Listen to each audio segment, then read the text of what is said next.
बिस्मिल्लाहिर्रहमानिर्रहीम। अस्सलाम वालेकुम students, welcome back to my channel educational tips. कैसे हैं आप सब? उम्मीद करती हूँ आप सब बच्चे बिल्कुल ठीक होंगे।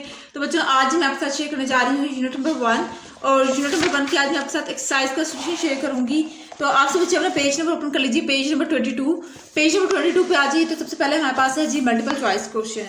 क्वेश्चन नंबर 1 देख लेते हैं। Choose the correct answer. यानी मल्टीपल चॉइस क्वेश्चन एमसीक्यूज हैं। सबसे पहला है sap rises in the plant because of root pressure, यानी कि वो जो वो जो रूट से अब्जॉर्ब होने के बाद जो पानी ऊपर जा रहा है, वाटर और मिनरल्स ऊपर जा रहे हैं, वो क्यों? क्योंकि रूट के प्रेशर से अब्जॉर्ब हो रहा है, वो सारी चीजें हो रही हैं। Mineral salt are absorb into the cell by osmosis. Mineral salt किसके सेल के अंदर किस तरह से अब्जॉर्ब होता है? ऑस्मोसिस के प्रोसेस के थ्रू। ठीक है, ऑस्मोसिस के थ्रू मिनरल सॉल्ट अब्जॉर्ब हो रहे हैं। Food is transported in the phloem as, food जो है वो जो प्लांट के बॉडी के अंदर सर्कुलेट हो रहा है फूड फ्लोइंग की ट्यूब के थ्रू।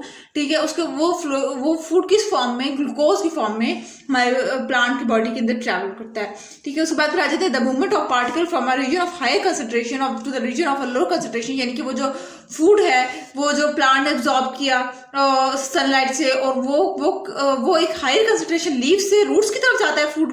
तो वो कह रहे हैं कि ये जो मूवमेंट है कि हायर कंसंट्रेशन से लोअर कंसंट्रेशन की तरफ जाना, यानी ऊंचाई से नीचाई की तरफ जाने से क्या कहते हैं हम लोग? डिफ्यूजन का नाम दे देते हैं। ठीक है, उसके बाद फिर हम लोग बात कर देते हैं question number 2, fill in the blanks की root absorb water through osmosis. ऊपर ही मैंने बताया था कि रूट्स क्या वाटर को ऑब्जॉर्ब किस तरह से करते हैं? ऑस्मोसिस के थ्रू। ठीक है, transpiration from the plant take place through the stomata of leaves. Transpiration कैसे होती है? स्टोमेटा से। प्लांट के जो लीव्स होते हैं उनके अंदर स्टोमेटा मौजूद होता है, उसके अंदर उसके थ्रू ट्रांसपायरेशन हो रही होती है। Lower epidermis of the leaf have more, यानी कि वो जो लोअर एपिडर्मिस यानी कि एपिडर्मिस के लीफ के जो निचला हिस्सा है उसको लोअर एपिडर्मिस कहते हैं। लोअर एपिडर्मिस के अंदर स्टोमेटा ज्यादा अमाउंट में मौजूद होता है as compare to that of upper epidermis. ठीक है जी, उसके बाद फिर आ जाते हैं the plant tissue which moves food from the leaf to the growing point and storage places is called flowing. Growing point यहाँ पर इनडायरेक्ट बोला गया है रूट्स की तरफ। ठीक है, इनडायरेक्ट होकर इशारा किया ताकि आप लोग को थोड़ा सा पजल किया जा सके। ठीक है, तो वो कह रहे हैं प्लांट टिश्यू जो है ये जो मूवमेंट करते हैं फूड की लीफ से रूट्स तक, ठीक है, यानी ऊंचाई से नीचाई की तरफ। ठीक है, तो वो किसके थ्रू होता है? फ्लोइंग ट्यूब के थ्रू होता है। उसके बाद हम लोग आ जाते हैं क्वेश्चन नंबर 3 के ऊपर। क्वेश्चन नंबर 3 है हमारे पास लेबल डायग्राम। आपने डायग्राम को लेबल करनी है। ठीक है, सबसे पहले आ जाते हैं use different different colours to show movement of water and food through the plant body. आपने डिफरेंट कलर से, यानी कि देखिए आप एक बॉल पेन से आप लोग ये हमारे पास जाइलम टिश्यू हो जाएगा, और आप दूसरा कलर यूज कर लीजिए, वो हमारे पास फ्लोएम ट्यूब के लिए। ठीक है, ये फ्लोएम ट्यूब के लिए हमारे पास इस्तेमाल हो जाएगा। तो ये मूवमेंट ऑफ वाटर हो गया। अच्छा, उसके बाद हम लोग आ जाते हैं what is the role of B, यानी ये जो लोगों ने बी, ये जो है इसका बी क्या है? रूट्स है। रूट्स का काम क्या होता है? मैंने आप लोग को बताया था, to absorb water and minerals from the soil. ठीक है, उसके बाद आते हैं mark the organ where transpiration is taken place। Transpiration कहाँ पर हो रही है? लीव्स के अंदर हो रही है। Inside leaves stomata is present in which transpiration take place. ठीक है जी, उसके बाद हम लोग बात करते हैं अपने क्वेश्चन नंबर 4 की तरफ। क्वेश्चन नंबर 4 है जी हमारे पास short question answers. Short question answers के अंदर आ जाइए। तो पार्ट नंबर 1 है what are the name of the two set of tube which make up the transport system of the plant. Plant के जो ट्रांसपोर्ट सिस्टम, यानी कि इनके जो मूवमेंट है वाटर की, मिनरल की, फूड की, ये वो दो ट्यूब कौन सी हैं जो कि ये मूवमेंट करती हैं? वो दो ट्यूब कौन सी है? जाइलम है एंड फ्लोएम है। Where will you find the two set of transport tubes in the leaf. आप ये लीफ के अंदर वो दो ट्यूब्स कहाँ पे देखेंगे? लीफ के स्टेम के अंदर, प्लांट के स्टेम के अंदर, और उसके रूट्स के अंदर ये हम लोगों को ये ट्यूब नजर आ जाएगी। ठीक है, व्हाट इज फोटोसिंथेसिस? फोटोसिंथेसिस क्या है? तो ये the process by which green plants and certain other organisms transform light energy to chemical energy. ठीक है, एक ऐसा प्रोसेस जिसके अंदर ग्रीन प्लांट्स हैं वो केमिकल एनर्जी, लाइट एनर्जी को ऑब्जॉर्ब करते हैं, उसको कन्वर्ट करते हैं किसके अंदर? केमिकल एनर्जी को, लाइट एनर्जी को ऑब्जॉर्ब करेंगे और केमिकल एनर्जी के अंदर कन्वर्ट करेंगे। केमिकल एनर्जी क्या है? उनका फूड होगा। ठीक है, दैट इज ग्लूकोज। ठीक है, वो केमिकल रिएक्शन सनलाइट के थ्रू केमिकल रिएक्शन परफॉर्म करेंगे और फिर ग्लूकोज बनाएंगे। What is the name of the process by which water enters by root hair? वो उस प्रोसेस का नाम क्या है जिस प्रोसेस के अंदर रूट हेयर्स के अंदर वो ऑस्मोसिस के थ्रू इंटर होगा। ठीक है, उसके बाद हम लोग बात करते हैं लॉन्ग क्वेश्चन आंसर्स की। लॉन्ग क्वेश्चन आंसर्स के अंदर आ जाएं तो सबसे पहला है why do larger multicellular plants need a transport system.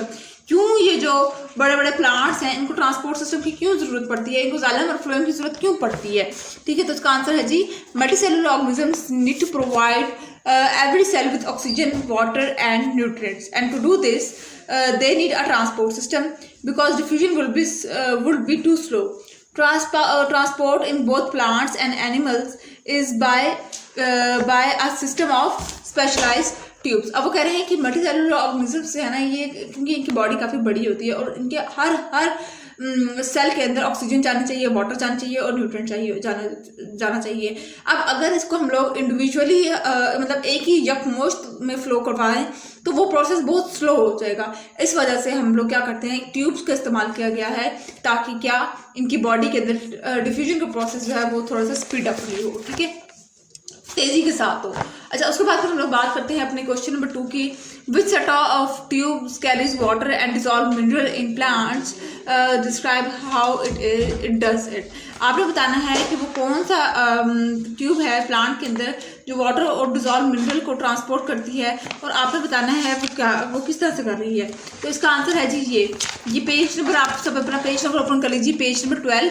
Page number 12 के अंदर आ जाइए तो ये जाइलम है। जाइलम ट्यूब जो है ना वो वाटर को प्लांट के अंदर, वाटर को और न्यूट्रिएंट्स को प्लांट के अंदर ट्रांसपोर्ट करती है।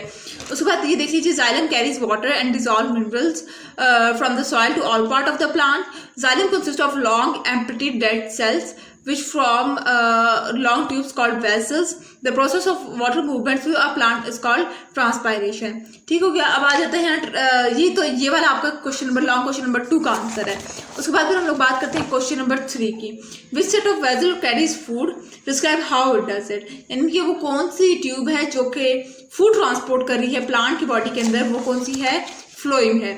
ये हमारे पास, आप पेज नंबर 13 ओपन कर लीजिए। पेज नंबर 13 के ऊपर इसका आंसर है फ्लोएम वाला topic. Phloem carries dissolve food in the form of glucose from the leaves to the every plant part of the plant. Phloem consist of living cells. अब देखिए, याद रखिएगा जाइलम किससे बना हुआ है, डेड सेल से, और फ्लोएम किससे बना हुआ है, लिविंग सेल से।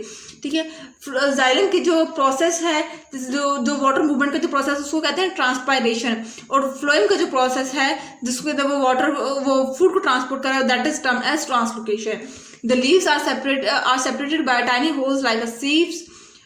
These cross wall are called seed plates, while the tubes are called seed tube. The movement of material from leaves to the other tissue throughout the plant is called translocation. ये इसका question number 3 का answer हो गया हमारे पास। अब आ जाते हैं हम लोग क्वेश्चन नंबर 4 पर। What is transpiration stream? Transpiration stream क्या है? अच्छा, ट्रांसपायरेशन स्ट्रीम जो है ये हमारे पास है जी, यहाँ पर ये रहा, ये है ट्रांसपायरेशन स्ट्रीम। आप लोग चाहें तो ये वाला पैराग्राफ भी लिख सकते हैं ट्रांसपायरेशन स्ट्रीम के अंदर, ये वाला सारा यहाँ से लेकर यहाँ तक, ठीक है, वाटर वेपर से लेकर यहाँ तक, या फिर जो मैं आप लोग को दिखा रही हूँ वो आप लोग कर सकते हैं। ये वाला आंसर है, ये पार्ट नंबर 4 लिखा हुआ है। The flow of water through a plant from the root to the leaves while the xylem vessel is termed as transpiration stream. ये ट्रांसपायरेशन स्ट्रीम कभी आप लिख सकते हैं, या बुक वाला आप लिख दें, मर्जी आप सबकी, आपकी अपनी चॉइस है वो। अच्छा, उसके बाद फिर हम लोग बात करते हैं पार्ट नंबर 5 के बारे में। पार्ट नंबर 5 है जी हमारे पास, list down the difference between respiration and photosynthesis. Respiration का और फोटोसिंथेसिस का डिफरेंस आप लोगों की अपनी ही बुक में है, पेज नंबर 17 के ऊपर रिस्पायरेशन और फोटोसिंथेसिस का ब्रीफली डिफरेंस गिवन है।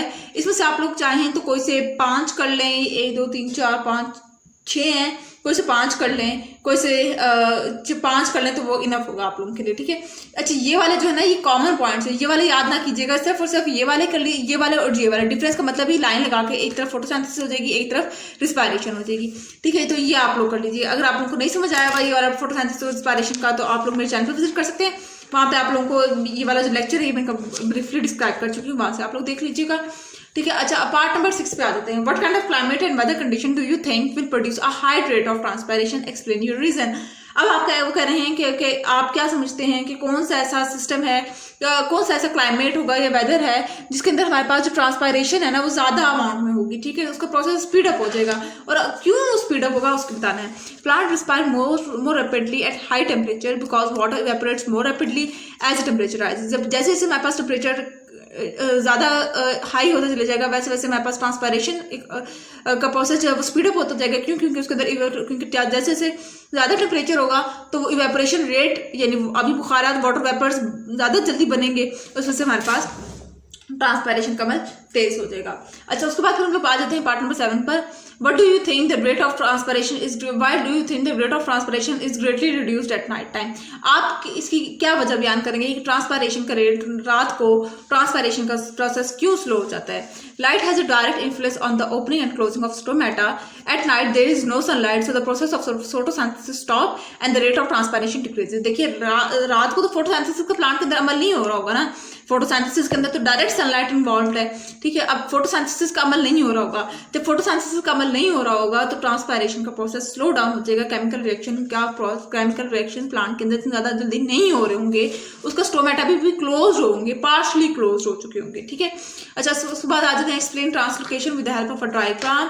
आपने ट्रांसलोकेशन का प्रोसेस एक्सप्लेन करना है। ट्रांसलोकेशन का प्रोसेस ये है पेज नंबर 20 के ऊपर, द ट्रांसपोर्ट ऑफ फूड, यहाँ से लेकर यहाँ तक सारा। ठीक हो गया जी, ये था आज का लेक्चर। होप्स आपको समझ आ गया होगा। अगर आज का लेक्चर आप सबको समझ आ गया है तो मेरे चैनल को सब्सक्राइब कर दीजिएगा, वीडियोस को लाइक कर दीजिएगा और साथ साथ बेल आइकन को प्रेस करना मत भूलिएगा। इससे ही मिलने आने वाली हर लेटेस्ट अपडेट सबसे पहले आप तक पहुंचेगी। मिलती हूँ किसी और वीडियो में। दुआ में याद रखिएगा, अपना ख्याल रखिएगा। अल्लाह हाफिज।